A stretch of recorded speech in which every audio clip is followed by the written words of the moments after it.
If the parents do not live virtuously, then the children will learn the same from the parents.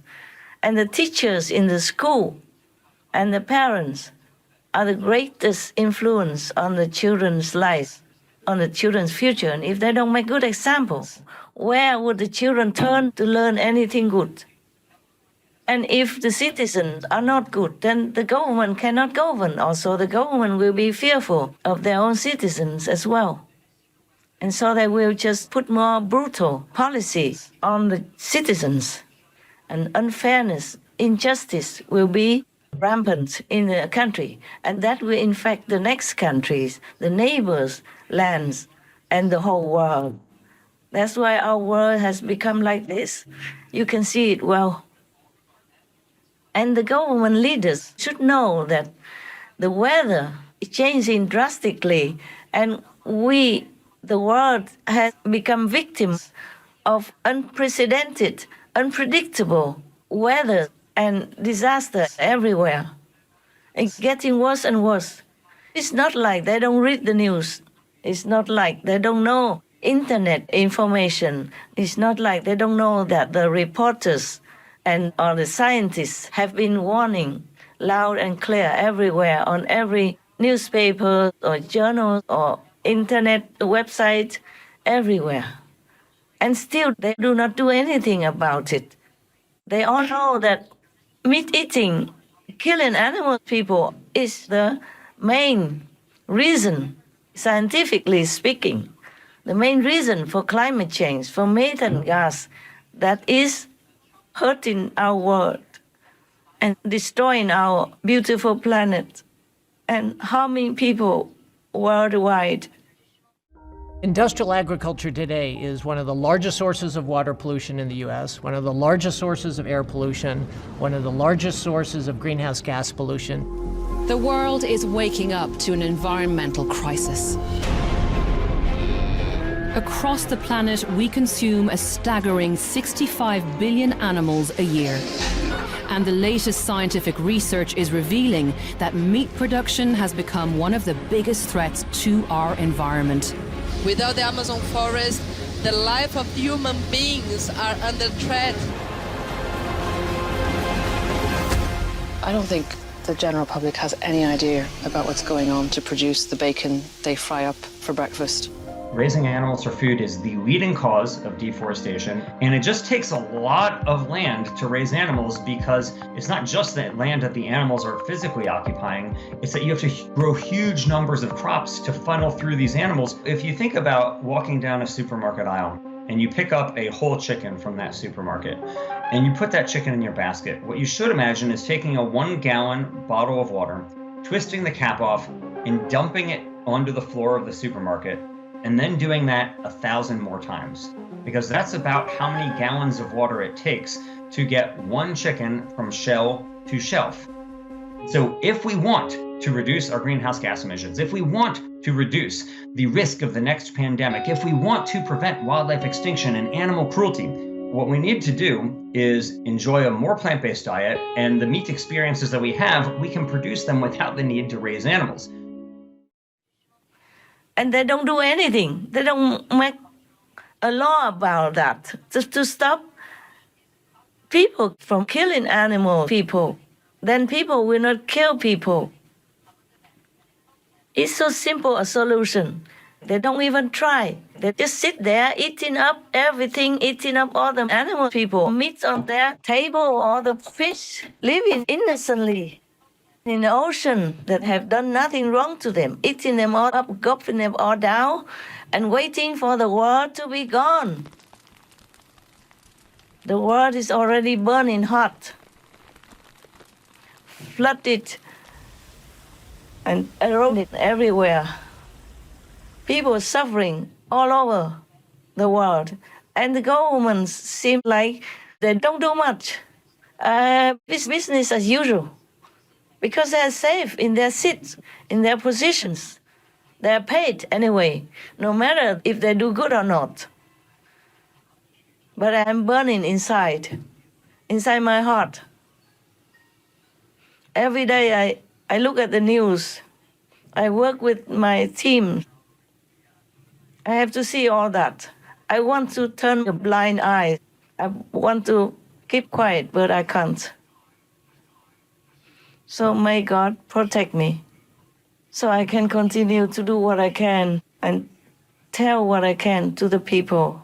At least this is for my God's disciples so that they can practice harder and remind themselves of being virtuous, being good, being heaven-like on this planet, to lend some of their holy energies to help this world with me. By the grace of God, we will totally succeed. We are succeeding. We are on the side of success, but it's too slow for my worry, too little for my liking. And people are suffering everywhere. It hurts my heart so much. I used to be so respectful of the governments, and now I have kind of lost this respect to some degree. I hope I will gain it back. But they have to prove it, that they really care about the survival of this world. Not just daily drown themselves in deluding comfort and make-believe security. They must wake up and remember that they also live on it. Women, children are living on this planet. We have to take care of it. The only simple solution, physically, scientifically, just do not create any more methane in order to halt climate change. Then we won't have disasters so much. Then people don't eye each other's countries for more, properties, for more precious substances, like water even. Then there will be no war for competing for precious resources, just like rare minerals, expensive earth. We normally say, oh, it's cheap like dirt. No. Some dirt is very, very precious. So we can have telephone chips to talk with each other, to contact each other from thousands of miles apart.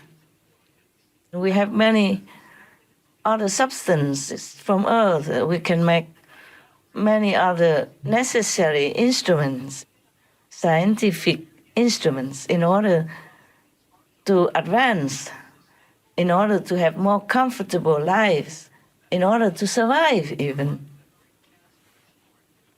So if we have peace in the world, then we will have more abundance, and we will not need to oppress the neighboring country or within countries or each other in order to survive, because we will have everything, each one. We will share. We share what we have that God has bestowed on this planet for all of us to use. We will not have to hoard anything. We will not have to kill the neighbors or oppress the neighbors to get what we want. And making war on the planet like that is so below dignity to do such things. So we have to try to limit the false, fake monks and teachers who are just using public relations kind of advertisements to make themselves big. They have techniques to do all that. They have enough high tech. They gather enough people to help them to do all these kinds of things. You have to check what they are doing, whether or not anything they say, anything they do is truly helpful to people, or if it's just a facade, just a front, just like for advertisement. Like, for example, I don't know much about other monks and priests, because I don't know them, but the one who fooled my disciples took the position from other monks and just became like a Kuan Yin messenger. I did not send him, I sent another monk. And then he told everybody that it's him who should do it. And he sent that monk away, saying, it's my order. I never did such thing. I never wanted him. I never sent him there. But he snatched it. He robbed it from the other monk that I sent.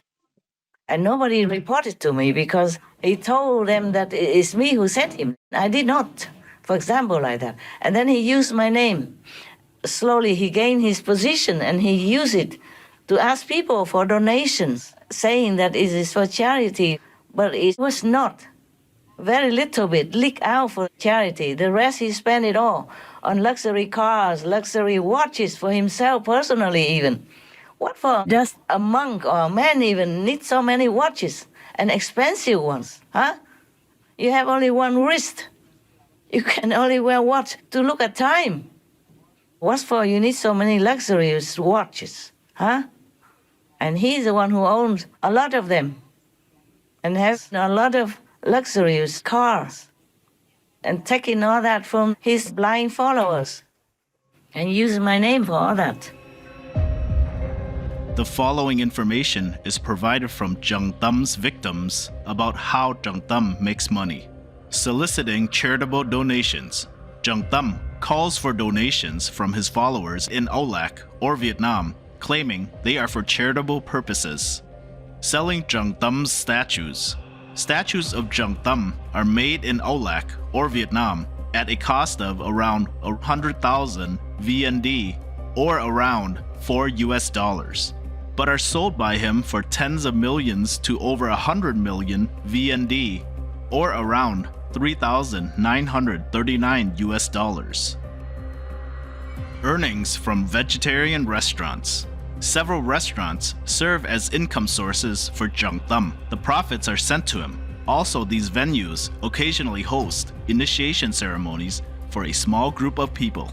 Fees for ordination. Anyone wishing to ordain must pay a fee. They are required to attend 7 retreats with him within a year to qualify. Upon registering for ordination, they must pay 7 million VND or around $276.